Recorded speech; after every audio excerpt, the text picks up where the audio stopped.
This episode of Let's Knit Together is made possible by your contributions. Thanks for your donation.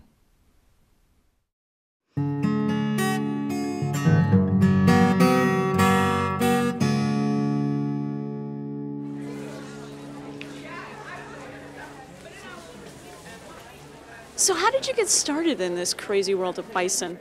Well, we've been raising bison for about 25 years. Dad, with wife number 2, decided that we had a ranch, wanted to have animals on it. We tried horses, we tried cows, we tried sheep and pot-bellied pigs, and there's just something majestic about the buffalo. So she said to him that if you get buffalo, it's a choice. You can have buffalo or me. And so we've got buffalo. So wife number 3 and him bought all the buffalo. So he asked me to come help him when he was going out of town. We had a load of animals coming in, and I thought, well, I'll go help him out. I just sold my restaurant and retired, and kind of got interested in the leather and the fiber and started to learn a little bit. How many years have you personally been involved in this then? I've been doing it about 3 years. We started just selling roving. Linda Courtwright with Wild Fibers is the one who said, you've got to get this product to market. There's nobody really commercially doing bison, and you've got a beautiful quality fiber. So. And how many do you have on the farm right now? Just about 22, I think, right now. Pretty small range. They're pretty large animals, though. How do you actually keep them contained? Big fences and lots of food. They just the National Association saying is bison are a great way to meet your neighbors. And why is that? Because you get that phone call at 4 in the morning saying, come get your damn animal. That happens frequently.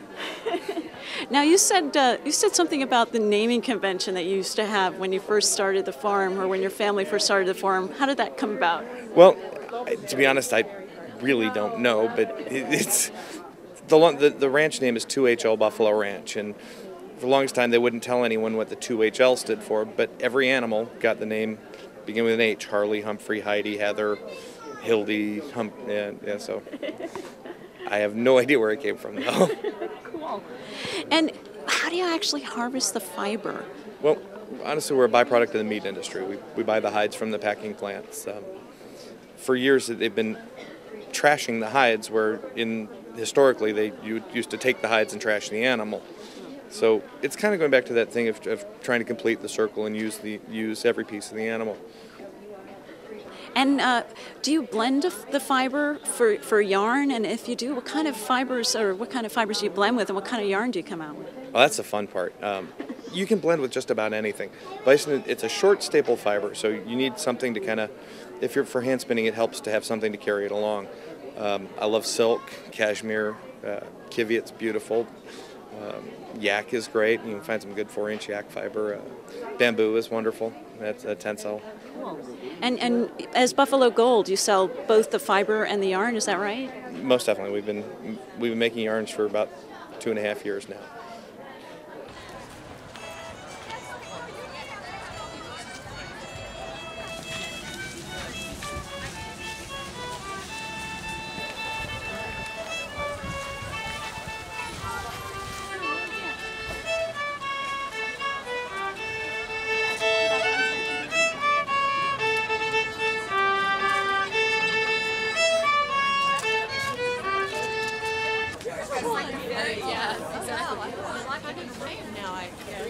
Well, that's the thing. I thought you know me from knitting. These are my colors. My name is Dianne, and I used to be a computer programmer in my previous life. And then I opened my yarn shop, and I did that for about 3 years. And the last year, I wanted something special, so I decided to learn to dye my own yarn. I did classes at John C. Campbell Folk School and did other technique classes. And it took me about a full year before I started to sell my stuff. And now I travel all over the country, do 30 to 40 shows a year. I do pottery shows, alpaca shows, crafts, fiber shows all over. The longest show we've done is we drove 3 days to Stitches West, and it was just absolutely wonderful. Every 6 months or so, I bring out a new fiber. My most popular fiber is this. This is a seaweed and wool. It spins like butter because I spin everything. I test everything before my customers ever get it. If I don't like it, my customers never see it. And I just got, before I left, about 1,000 pounds of sock yarn to dye when I go home. And so it's just like, I like the milk, protein, and fiber. My next fiber that's coming out, which is being spun for me right now, it's an organic merino wool, but I'm doing different weights. And every different yarn I have, I always dye in a different technique. Like this one here is called trade winds. I am from Trinidad and Tobago, the Caribbean island, and so I name my yarns based on the different trade winds, Caribbean, ocean. Oh. And this one here is called Calypso, which is what we have is a big carnival from February to March in Trinidad. So this one's called Calypso because in Carnival there are thousands of colors in the costume. So this one here has 15 different shades, and as a knitter knits, they just keep seeing different shades as they go through. Oh. So that's what I like. And then I have the, this one is called Luxury just because of the cashmere. And this one also has 15 different colors as the knitters goes through. Wow. So I have a lot of fun. My job is easy. It's like a surprise party. It is a surprise party, and I absolutely love it. So I have fun. That's the most important thing for me. So how long have you been dyeing? I've been dyeing, this is going on my second year. Second year? Yeah, and I've been doing the shows for I did the shows for a year with my stuff from my shop, and then I'm doing this. This is my third year at the shows. So now I don't have anything left from the shop, so it's all my hand dyes now. And you also sell online, is that right? I do. I sell on creativelydyed.com, and I also have a newsletter, and my blog is very popular, which is yarnsforever.blogspot.com. I get a lot of, just writing about my life as a shop owner and writing about what I dyed today or what water spilled all over me, and I have fun. I let people know there's other sides to dyeing besides just, breaking down and setting up.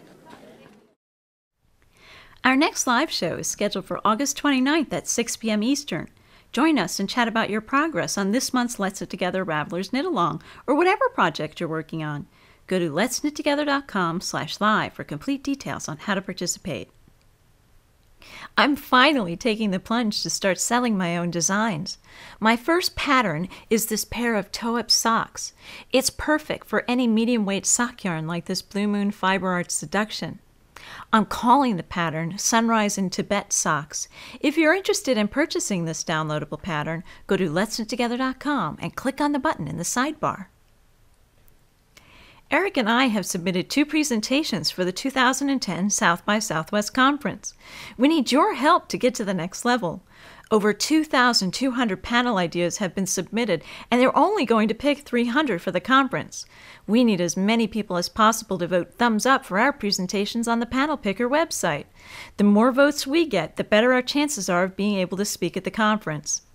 There's a button in the sidebar that will take you directly to our 2 presentations. You'll need to create an account to vote, but it's completely free. We're really looking forward to speaking at South by Southwest next year, and with your help, we might be able to. Hurry, though, because voting will close at the end of the day on Friday, September 4th. Let's Knit Together now has a Facebook fan page. Join us over on Facebook to keep up to date on events and activities. We'd love your feedback on how to use Facebook versus Ravelry. There's a button in the sidebar that will take you to our page. This show continues to be supported through the generous contributions of viewers like you. Please consider leaving a donation on the website. Thanks.